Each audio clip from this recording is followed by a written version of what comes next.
Alright, so I'm doing the rear main seal and wheel bearings on the rear hub. Got that thing apart. Gotta take that rotor off right now. And then start pulling seals and knocking bearings out. As you can see, I already started a whole bunch of stuff before I got to this point. This is an Eaton Spicer 19,000 pound rear end. It has a spindle nut, 8-point. You need a 3 1/4 8-point socket in order to get that off, and you have to press in on this ring here. It's got a spring behind it, that way you can actually take it off. It does have the locking tab there that goes into the groove on the spindle. Got a wheel seal leak and had to clean it all up. Clean the tire over there, pressure wash everything. Pressure wash the caliper there while it was hanging. Actually, I bolted it back up to the bracket and pressure wash the other side as well.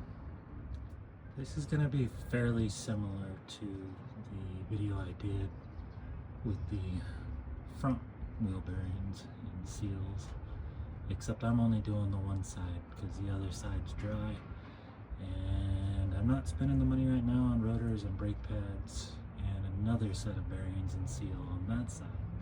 It may bite me in the butt later, but I'm just not doing it right now. As you can see, if you watch the one for the front, the rotor on this thing is essentially the same.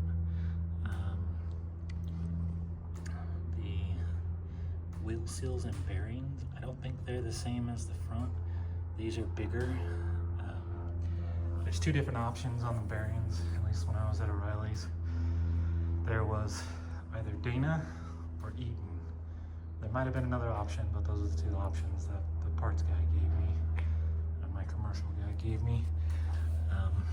These are Eaton. They're bigger than the Dana stuff. If you get the Dana stuff and you have an Eaton Spicer, the Dana stuff is not going to fit. It's too small. It's a smaller axle, or the weight rating's lower on the axle for the Dana. There's our 21 mil bolts. So there's like no bearing thing that you can put in there. You know, the discs or whatever that help you put bearings in and press them out. Yeah, there isn't one that will fit in that hole and also be able to let rest on that side over there. So what you gotta do is get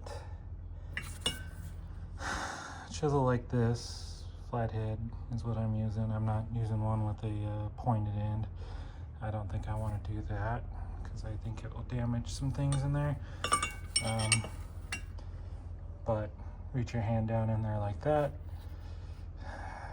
I'm a little worried that I'm going to hit my finger at the bottom because I'm holding it kind of against the bearing, kind of like that, but also resting the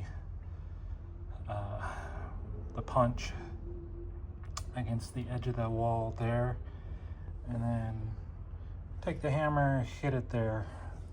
Look at what you're trying to hit, because generally whatever you're hitting or whatever you're looking at is what you're hitting. So if you're looking at a stud, you're probably gonna hit a stud. If you're looking at your arm, you're probably gonna hit your arm. You want to hit the punch, and then rotate it from side to side. Sometimes hit that. Sometimes you can hit over there, but that's a little bit more advanced technique. I think you might hit your arm. And success. She's out. Okay, got her nice and clean. Now to put the bearing races in. So the fun part is this bearing is bigger than the biggest bearing press that I have. So I am resorting to this brass punch. It's taking a minute. I was able to use the other bearing race to get it towards where it was flush. I used a little bit, and the bearing race, the old one got stuck in here. I was able to go flip it over and then hit the new one on the back side until the old one popped back out. Yeah, just be careful of that. So I got the hub on there, put the brake caliper, pads, all that stuff back together. 2 bolts up top, 2 bolts down low. Just tighten them as much as you can on those. And once the hub is on there, I used one of those pumpers and pumped as much oil back in that cavity as I could get till it started coming out the front right here. And then oiled that bearing a little bit, threw that bearing in, the outer bearing here, threw that in there, put this spindle nut on. I ordered a Dorman one because this one came out and it was somehow in 2 pieces. I was able to put that back together. I wasn't going to use it, but for some reason this Dorman one, all the other dimensions are correct except this hole in the back.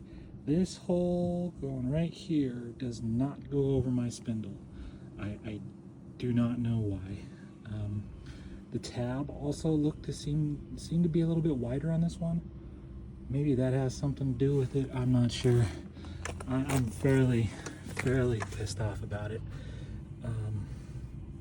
So you tighten this down until basically until it was kind of locked in, and then I'm putting the tires on right now so that I can do a final torque.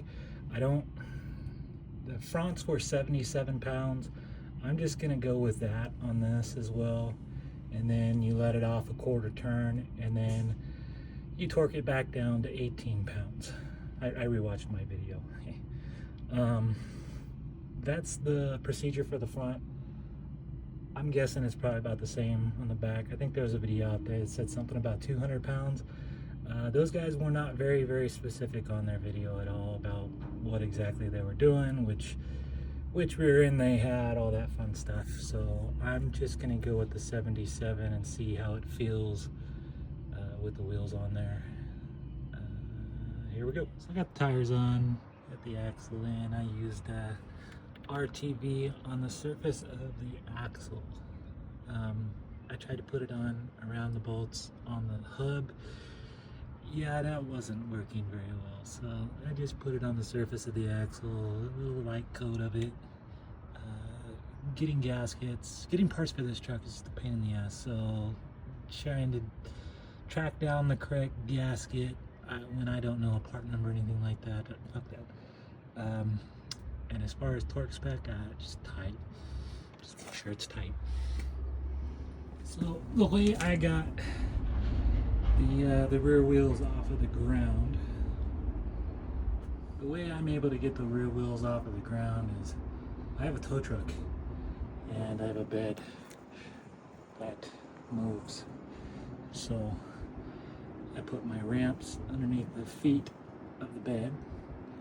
I extended the bed all the way back, and I just lift up and it's off the ground. Although I am on a spot in the concrete where like 2 different angles meet, so they're not completely that great off the ground. Off the ground enough that I can get the wheels off on either side.